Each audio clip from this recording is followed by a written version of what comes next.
क्योंकि बहू झूठ नहीं बोलती। सुधा और राकेश के 3 बेटे थे। शादी के बाद तीनों माँ बाप से दूर रहते और सिर्फ त्योहारों में आते। माँ जी, पिताजी, अगली बार आप लोग हमारे घर आइएगा। अरे नहीं बहू, सब यहीं आ जाते हैं तो घर खिला खिला लगता है। हाँ बहू, तू हमेशा बुलाती है तो जरूर आएंगे तेरे पास भी। हाँ हाँ, दीदी का घर बड़ा जो है, सब कुछ आपने शादी के बाद दीदी को ही तो दे दिया था। हमें भी दिया होता तो हम भी बड़ा घर लेते। क्यों सुनील? अरे नहीं नहीं, पापा ने सबको एक बराबर ही दिया है। छोटी बहू, क्या चाहिए तुम्हें, बोलो। वो आपके सोने की चेन वाली घड़ी है ना, वो अगर आप मुझे, तभी वहाँ मजली बहू भी आ जाती है। और मुझे ना आपका मंगलसूत्र कितना लंबा, सुंदर और भारी भी है। अरे हाँ हाँ, तुम दोनों को ही दूंगी बहू, चिंता ना करो। चलो अब खाना लगाओ, खाना खाया जाए। सभी मिलकर खाना खाते हैं कि पड़ोसन आ जाती है। अरे सुधा बहन, थोड़ी चीनी तो देना, घर में शक्कर नहीं है और मेहमान सर पर बैठे हैं। अरे छोटी बहू, चाची को शक्कर तो दे दो।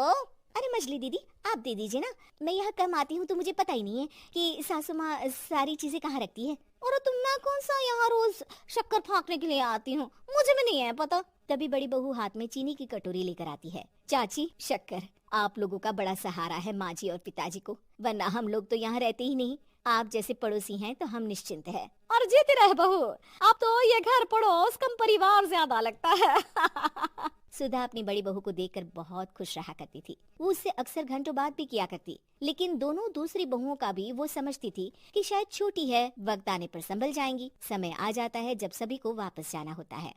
माँ जी, हम लोगों की फ्लाइट पहले है, हमें इजाजत दे। वो सास के गले लगकर चली जाती है। थोड़ी देर बाद छोटी बहू कहती है, माँ जी, मैं ना ये सोफे के कवर और चादरें ले जा रही हूँ, यहाँ तो ऐसी ही पड़ी रहेंगी। हाँ हाँ बहू, ले जा, और कुछ चाहिए तो बोल। और तो चाहिए बहुत कुछ, पर चलिए कोई बात नहीं, अगली बार ले जाऊंगी मैं। ऐसे ही मंजली बहू भी घर का बहुत सारा सामान ले जाती है। सभी के जाने के बाद सुधा राकेश से कहती है, घर कितना सूना लग रहा है ना। हाँ, और खाली भी, तुम्हारी दोनों बहुएं सब बटोर गई। अरे ठीक है ना, हम दोनों ही तो हैं, कितना सामान लगेगा, फिर उन लोगों की नई गृहस्थी, इतना मत सोचा करे। समय बीतता है। ऐसे ही हर साल त्योहारों में सुधा और राकेश के बच्चों की बहू आते और जाते वक्त ढेर सारा सामान पैक कर कर ले जाती। लेकिन कुछ ही सालों में सुधा का देहांत हो जाता है। पिताजी, आप यहाँ अकेले क्या करेंगे, हम लोगों के साथ चलिए। अरे नहीं नहीं बहू, इस घर में सुधा की यादें हैं, मैं उसे नहीं छोड़ सकता हूँ। अब तुम लोगों की माँ नहीं रही। देख लो, वैसे तो मैंने उसके जीते जी सब कुछ दे दिया है, लेकिन कुछ उसका पर्सनल कीमती सामान था, जो ये है, ले लो। सामान में होती है एक घड़ी और एक मंगलसूत्र। माँ जी ने कहा था कि वो ये घड़ी मुझे देंगी। हाँ हाँ पिताजी, माँ ने सबके सामने ये घड़ी सरिता को देने के लिए कहा था। उठा लो सरिता माँ की घड़ी। अब क्या था, छोटी बहू फट से घड़ी उठा लेती है। और पिताजी, ये मंगलसूत्र तो माँ ने मुझे ही देने को कहा था, याद है ना? वो सभी की ओर इशारा करती है। तू भी ले ले ये हार बेटा, कोई बात नहीं। मंजली फटाक से हार उठा लेती है। ससुर बड़ी बहू की तरफ देखते हैं। तुझे क्या दूं बेटा? पिताजी, माँ ने एक चीज मेरे लिए भी रखी है। सभी के कान खड़े हो जाते हैं कि आखिर सास ने क्या रखा होगा बड़ी के लिए। अरे माँ जी तो दीदी से प्यार भी ज्यादा ही करती थी, हमेशा उनसे बात किया करती। जरूर कोई बड़ी और अपनी प्रिय चीज दी होगी दीदी को। और देख लेते हैं ना, वरना तो हम भी बराबर का बंटवारा करेंगे।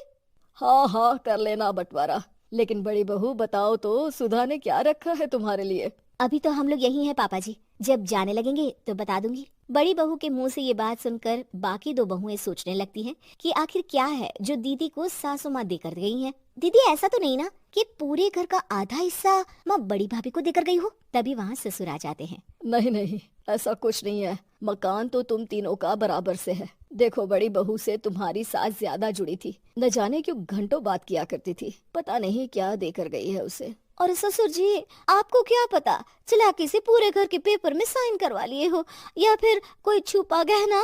आखिर मकान पूरा तो आपने सासू माँ के नाम ही कर रखा था ना।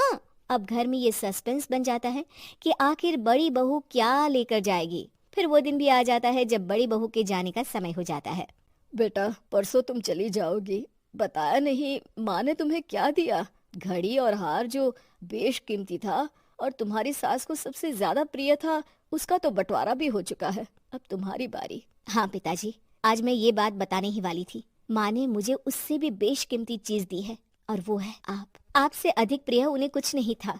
माँ चाहती थी कि आप मेरे साथ रहें। चलिए पिताजी। बेटा, मेरे पास तो कोई पेंशन भी नहीं है और ना ही कोई प्रॉपर्टी लेकिन आपके पास संस्कार है पिताजी, जो मेरे बच्चे आपसे लेंगे, तो आपको ले जाने पर स्वार्थ ही है मेरा। चलिए ना पापा। सभी के सामने पिताजी बड़ी बहू और बेटे के साथ उनके घर चले जाते हैं।